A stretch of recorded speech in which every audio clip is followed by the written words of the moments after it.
अरे हेलो दोस्तों, मेरा नाम हिमांशु कुमार और आप देख रहे हैं आपका अपना चैनल इलेक्ट्रिक इंडिया EV28। और हमेशा मैं आपको बताता हूँ कि भाई हमेशा ऑथोराइज डीलर से रिक्शा खरीदो। तो आज की वीडियो में आपको मैं ये बताऊंगा कि ऑथोराइज डीलर होते कौन से हैं, किस किस को आप ऑथोराइज डीलर कह सकते हो, और सबसे बड़ी बात ऑथोराइज डीलर से आपको लेने का फ़ायदा क्या है। तो ये सारी छोटी छोटी चीज़ें मैं आपको बताने वाला हूँ क्योंकि बहुत ज़रूरी है आपके लिए। तो चलिए वीडियो में आगे चलते हैं।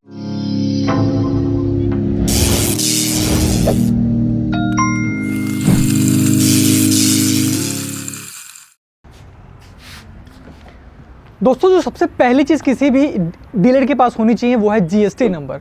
GST नंबर तो हर उस दुकानदार को चाहिए जो दुकान खोल के बैठा है किसी मार्केट में। तो GST नंबर सबसे पहला उस पर होना चाहिए। और दोस्तों दूसरी चीज़ है ट्रेड सर्टिफिकेट, TC सर्टिफिकेट, जो कि हर स्टेट गवर्नमेंट एक दुकान को, एक डीलर को दे कि भाई आप ई रिक्शा या कुछ भी, कोई भी दुकान है कोई भी चीज़ की वो आप बेच सकते हो, ट्रेड सर्टिफिकेट। और दोस्तों ट्रेड सर्टिफिकेट में प्रॉब्लम ये होती है कि बहुत सारी जो दुकानें क्या करते हैं, किसी और के नाम पे TC होती है, किसी और के नाम पे ट्रेड सर्टिफिकेट लिया होता है, उसके नाम पे अपना ई रिक्शा या कुछ बेच रहे होते हैं।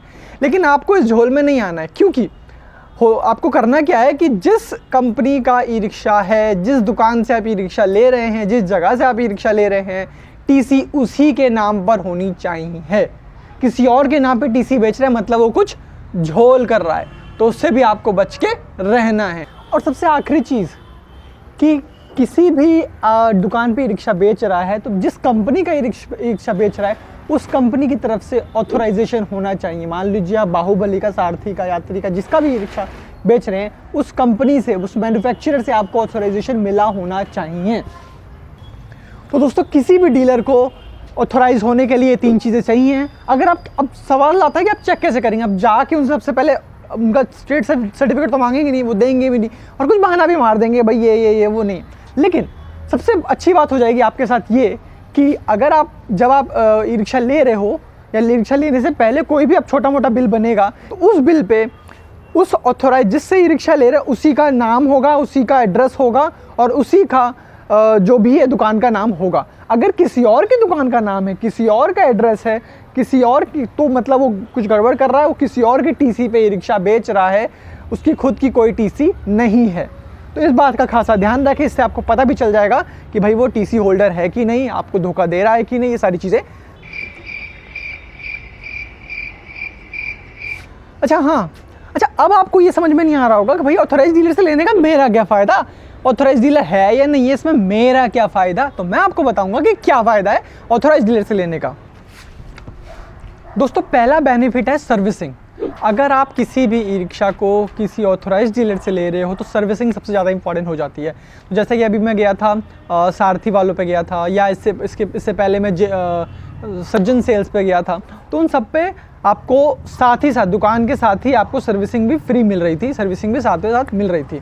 ठीक है, तो और सबसे बड़ी बात, एक फ़ायदा थोड़ा सा ये भी हो जाता है कि अगर आप मतलब मान लीजिए कहीं और से रिक्शा लेते हैं तो फिर वो प्रॉब्लम आती है, लेकिन अभी ऑथोराइज डीलर से लेते हैं तो उन पर सर्विसिंग का अवेलेबल होता है। और सबसे बड़ी बात देखिए होता क्या है कि सर्विसिंग आपने ऑथोराइज डीलर से लिया तो उनका डायरेक्ट कनेक्शन होता है मैन्युफैक्चरर से।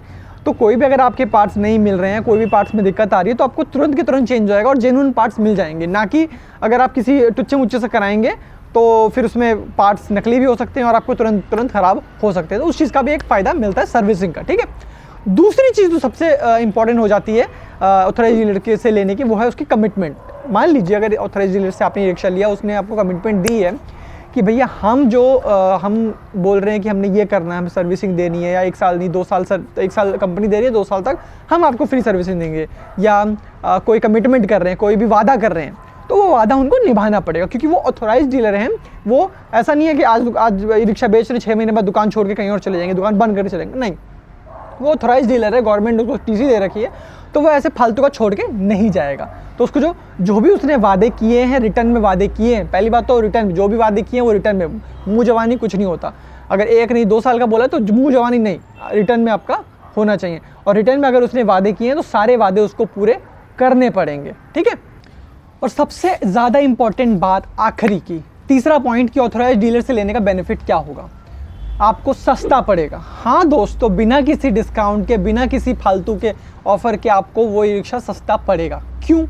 अब देखिए होता क्या है कि जैसे कि मैंने आपको बोला, मैंने जितने आप कहते हैं ना कि होलसेलर से सामान लो सस्ता पड़ता है, क्यों? क्योंकि होलसेलर को अब वो डायरेक्ट मैन्युफैक्चरर से ले रहा है, इसलिए उसको सस्ता पड़ रहा है। अब मान लीजिए आपने किसी ऑथोराइज डीलर से मैंने लिया, अब मैंने भी किसी और को दिया भाई, किसी और नॉन टीसी बिना टीसी वाले को डीलर को दिया कि भाई तू बेच, तो वो अपना भी प्रॉफिट निकालेगा। मान लीजिए 1 लाख का ई रिक्शा मैं बेच रहा हूँ, अब मैं उसको दूंगा तो जाहिर सी बात है मेरा 1 लाख का प्रॉफिट तो मैं रखूँगा ही रखूँगा। उसको बोलूँगा कि भाई तुझे जितना बेचना है बेच।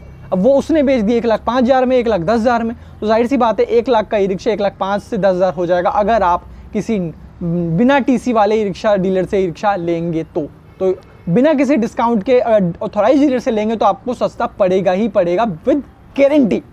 तो दोस्तों मैं आपको सारी चीज़ें बता चुका हूँ कि अगर आपको इधर ऑथोराइज डीलर से क्यों लेना चाहिए, ऑथोराइज डीलर कौन कौन से होते हैं, क्या क्या फ़ायदे हैं, सारी चीज़ें बता चुका हूँ। तो अगर आपको वीडियो अच्छी लगी और आप ऐसे वीडियो और फ्यूचर में देखना चाहते हैं तो आपको कुछ भी नहीं करना, वीडियो को लाइक करना है, चैनल को सब्सक्राइब करना है और मिलना है मेरे से किसी नए, किसी डिफरेंट, किसी बेहतरीन वीडियो में। तब तक के लिए खुश रहिए, मुस्कुराते रहिए और जो प्यार है ना अपना मेरे पे बनाए रखिए। धन्यवाद।